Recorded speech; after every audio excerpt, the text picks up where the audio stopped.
세바시의 좋은 강의가 넘쳐납니다. 유튜브 세바시 채널을 구독해 주십시오.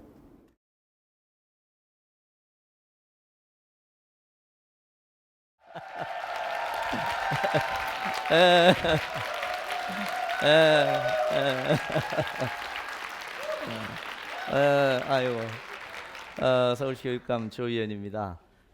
어디서 많이 본 것 같죠?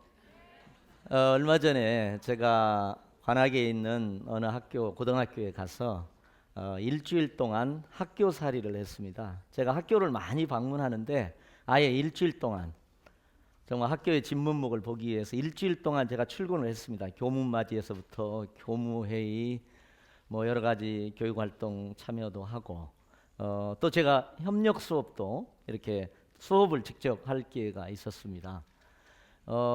저도 수업을 준비해야 되니까. 근데 이제 뭐 아침부터 이렇게 계속 그 학교에 있어야 되고, 또 저녁에는 또 약간 교육청 업무를 봐야 돼서 밤에 돌아가서 제가 PPT도 만들고, 거기 주제를 줬어요. 그래서 PPT도 만들고 제가 이제 준비를 했습니다. 제가 사실 좀 설렘도 있고 또 약간 긴장도 되고 그러더라고요. 마침내 2학년 법과 정치 시간이 돌아왔습니다. 제가 이 수업에 들어가서 준비했으니까요. 준비해서 열심히 수업을 시작을 했습니다. 5분이 지나니까 조는 학생이 생기더군요. 10분쯤 지나니까 이제 아예 본격적으로 엎드려 자는 학생들 또 있었습니다. 좀 솔직히 이 교육감이 수업을 하는데 사실 약간의 자부심도 가지고 그랬는데 좀 당황스럽기도 하더라고요. 또 약간 좌절감도 들고, 또 이제 이런 때 저도 또 위안을 해야 하잖아요. 그러니까 뭐 제가 수업을 가르치는 전문가도 아닌데 뭐 어쩔 수 없지 뭐, 이렇게 이제 솔직히 이렇게 위안도 했습니다. 일주일 동안 다 하고 금요일 날 이제 마지막에 선생님들이랑 모여서 이렇게 강평을 했는데, 교육감이니까 조금 덜 잤습니다 그러더라고요. 뭐 제가 어쨌든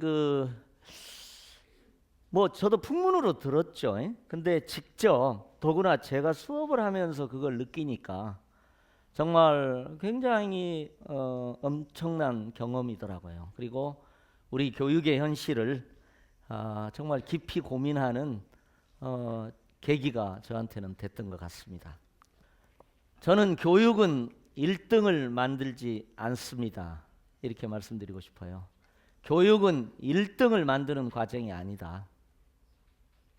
좀 생각해 보면 사실 교육은 다양한 잠재력을 갖고 있는 우리 아이들이 그 잠재력을 다양하게 꽃피울 수 있도록 지원하는 성장의 과정이다. 저는 이렇게 생각이 들어요. 그리고 당연히 또 함께 더불어 성장하는 과정이 교육이다. 이렇게 생각을 합니다.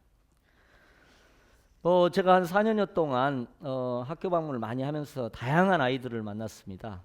첫 번째 제가 소개할 것은 한현민입니다. 여러분 아마 아실 분이 한현민이라고요. 그러니까 나이지리아 아버지와 한국인 어머니에서 난 학생입니다. 지금 학생이에요. 학업에서는 아마 조금 뭐 어떨지 모르겠어요. 그러나 모델로서는 이미 국내뿐만 아니라 세계적으로도 아주 독보적인 위치를 갖고 있는, 여러분 잘 아시는 그 인스타그램에 한 16만 정도의 팔로워를 갖고 있습니다. 저는 이제 주로 페이스북을 해서 텍스트로 하는 이 페이스북을 해서, 인스타그램은 가끔 하기 때문에 한 1000명 정도, 16만 명의 많은 사람에게 영감을 주고 있습니다. 또 하나 제가 또 인상적으로 남는 건 서대문에 있는 한 학교예요. 뭐 아마 인천고등학교라고 아실 겁니다. 거기는 1인 1학기 1악기 문화예술 교육을 합니다. 그러니까 밴드를 해요. 모든 학생들이 밴드에 참여해서, 어떤 학생은 보컬 하겠죠, 키보드 하겠죠, 뭐 드럼 하겠죠, 이렇게 합니다. 어울려서. 근데 거기에서 매년 이제 한 번씩 아무래도 밴드 경연대회를 하겠죠, 학교 내에서. 거기서 대상을 받은 팀의 학생이 한 말이 인상이 남아요. 전교 꼴찌인데 전교 1등을 가르치면서 함께 협력해서 대상을 받으니까 너무 기뻤다. 저는 교육의 과정이 그런 거라는 생각이 좀 듭니다. 그 다음에 이제 요즘 국내적으로나 세계적으로도 주목받는 교육 방법론 중에 하나가 메이커 교육입니다. 아이들이 마음껏 상상하고 괴짜적으로 상상을 하고 그걸 직접 만들어 보는 겁니다. 그리고 이제 다른 학생들하고 공유하는 거죠. 그러니까 만드는 거, 옛날에는 이제 만든다 그러면 대장간 생각하시면 될 거예요. 근데 요즘은 이제 3D 프린터라든가 이런 것들이 갖춰진 일종의 뭐 메이커 스페이스라고 하죠. 디지털 대장간이라고 하면 될 것 같아요. 혹은 현대적인 대장간이라고 할 수 있을 것 같아요. 여러분, 한번 제가 이런 질문을 던져보고 싶어요. 여러분의 아이가 정말 기발한 자동차를 만들고 싶습니다. 엄마 어떻게 해야죠? 자, 뭐라고 응답을 해주시겠어요? 아마 많은 부모들이 이렇게 대답할 거예요. 야, 3년만 참아라. 6년만 참고 인류대학에 자동차학과를 들어가라. 그러면 네가 기발한 자동차를 만들 수 있을 것이다. 우리 교육 방법이요, 자동차에 관한 많은 지식을 자동차에 관한 책을 통해서, 교과서를 통해서 배우고 누가 얼마나 많이 하는가를 테스트하는 거죠. 그렇게 교육이 이루어지고 있습니다. 여러분 뭐 잘 아시잖아요. 경험해 왔죠. 얼마 전에 이제 그 싱가포르하고 홍콩 이 중국이랑 다녀왔어요. 외국의 교육 선진 사례, 이렇게 뭐 사례들 이런 거 조금 하려고 이렇게 다녔는데, 싱가포르는 이른바 수월성 교육에서 세계 최고의 나라죠. 피사라고, 거기에서도 매번 국제 뭐 학업 성취 비교에서도 1, 2등을 언제나 놓지 않는 나라입니다. 자, 요즘 어떤 젊은 교육부 장관은 어떤 개혁을 하고 계세요? 어떤 변화를 도입하고 있습니까? 여러 얘기 중에 한 30분 예정인데 한 50분간 했는데, 1, 2학년 초등학교 1, 2학년 성적 산출을 없앴습니다. 제가 당연히 왜 그러세요? 왜 그렇게 하셨어요? 이렇게 당연히 묻게 되죠. 그러니까 말하자면 성적 줄세우기 방식의 교육이 성과도 있지만 너무 부작용이 많고 아이들이 학업에 대한 즐거움도 많이 잃어버리고 만족도도 떨어지기 때문에 이런 변화를 도입했다, 이렇게 얘기하더라고요.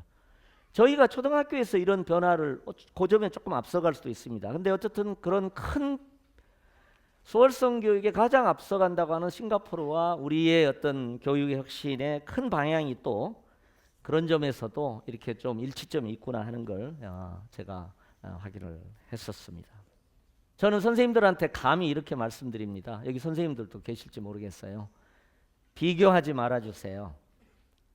우리는 너무 쉽게 비교해서 서열화하고 우열을 나눕니다.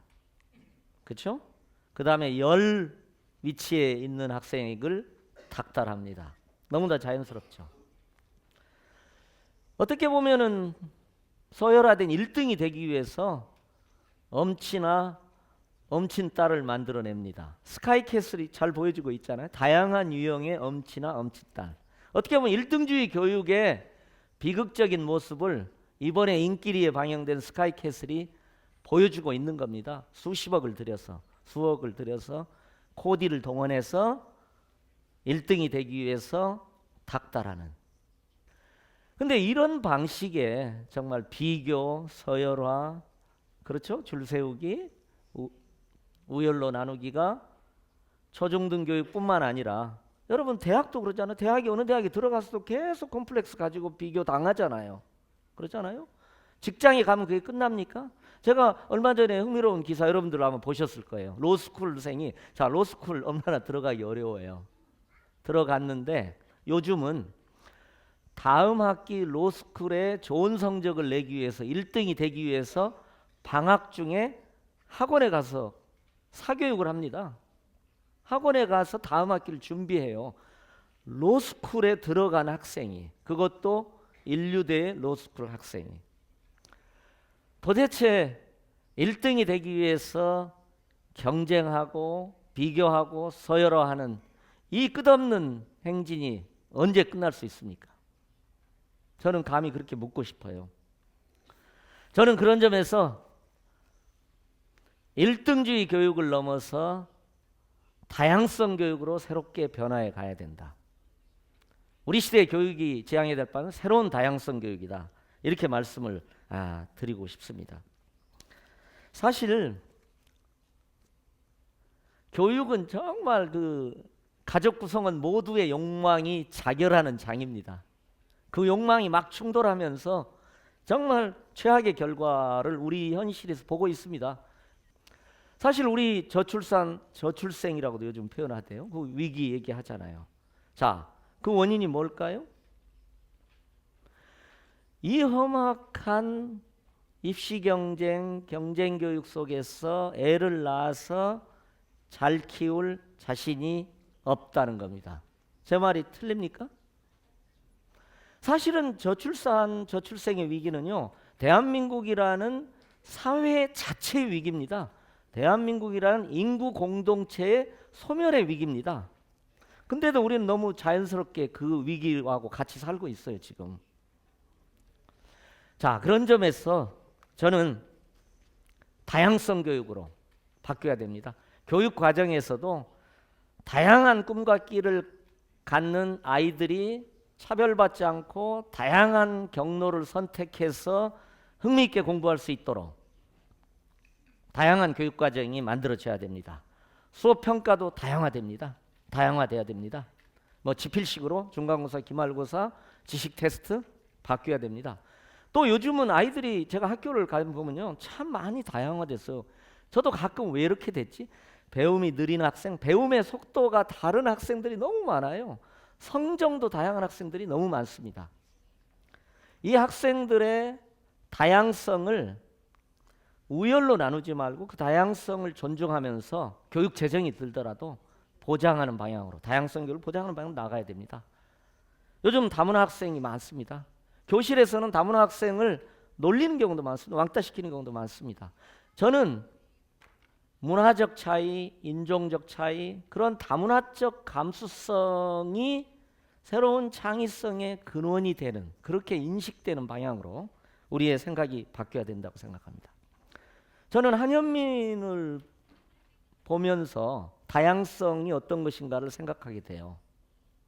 자, 제가 이렇게 여쭤보고 싶어요. 한현민을 보면서 한국인의 정의가 뭐냐? 한국인의 기준은 뭐냐?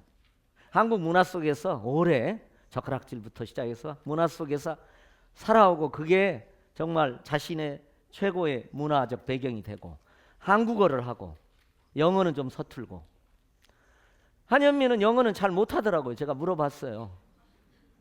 그죠? 한국에서 잘하고 했기 때문에 한국 문화가 그냥 유일한 문화예요. 저는 한현민을 보면서 한현민이라는 한국인을 보면서 기존의 우리들의 한국인에 대한 정의와 인식이 다양화된다는 생각을 합니다. 마찬가지로 교육도 다양화돼야 됩니다. 다양성이 존중받는 방향으로 가야 됩니다. 자, 다양성은 차이죠. 다른 겁니다. 남성과 여성의 차이죠. 이 차이가 차별이 되지 않고 그 자체로 존중되는 것이 바로 다양성 교육이라고 할 때, 그 다양성 교육은 그것이 가능한 사회적 조건이 만들어져야 가능합니다. 그렇지 않으면 그 다양성이 사회적으로 경제적으로 차별받는데 어떻게 다양성 교육이 가능합니까? 자, 그런 점에서 저는 배관공으로서도 당당하게 사는 사회적 조건이 만들어질 때 교육도 바로 선다. 지잡대라고 아시죠? 지잡대라는 단어가 정말 부끄러운 언어가 될 수 있을 때 교육이 바로 설 수 있다. 안정된 직장이라고는 공무원밖에 없으니까 공무원 시험이 수천 대 1이 되는 그런 사회적 조건을 바꾸어가는 사회개혁 노력이 함께 가야 교육도 바뀔 수 있다. 이렇게 생각을 합니다. 우리는 1등부터 꼴등까지 수직서열화를 하죠. 1등을 되기 위한 치열한 경쟁을 아이들에게 시킵니다. 그리고 1등에게 승자 독식, 거대한 보상을 몰아줍니다. 이런 원리, 수직 서열화, 치열한 경쟁, 거대한 차등적 보상, 이게 우리 사회 원리잖아요. 이 원리를 바꿔야 됩니다. 이 사회 원리를 바꿔야 됩니다. 그것과 함께 교육을 다양성의 교육으로 바꾸기 위한 노력이 이루어져야 됩니다. 저는 학교의 많은 학생을 보면서 여전히 희망을 봅니다. 그 다양성 때문에 희망을 보게 되는 거죠. 정말 아이돌보다도 더 열정적으로 춤추는 아이들, 디지털 대장간에서 자신의 상상을 현실로 만들기 위해서, 아까 사진도 봤잖아요. 자동차를 만든, 단순하죠. 자동차의 기본 구조를 같은 자동차를 메이커 교육을 통해서 만든 중학교 학생이 서울에 있습니다. 사진에서 보셨죠. 당연히 독서실에서 국영수를 파고 또 파는 학생도 있습니다.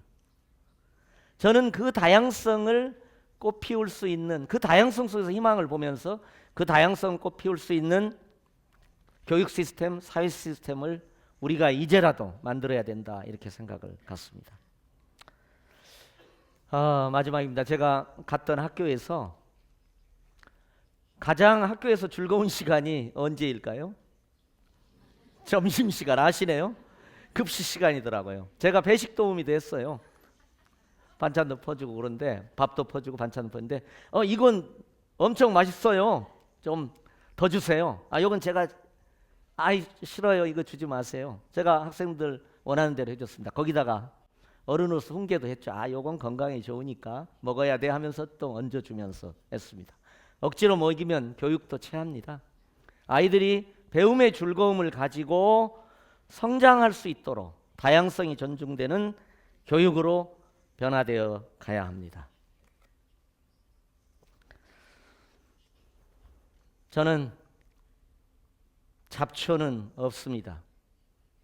단지 우리가 그 이름을 모르는 꽃이 있을 뿐입니다. 이렇게 말씀드리고 싶습니다. 고맙습니다. 네.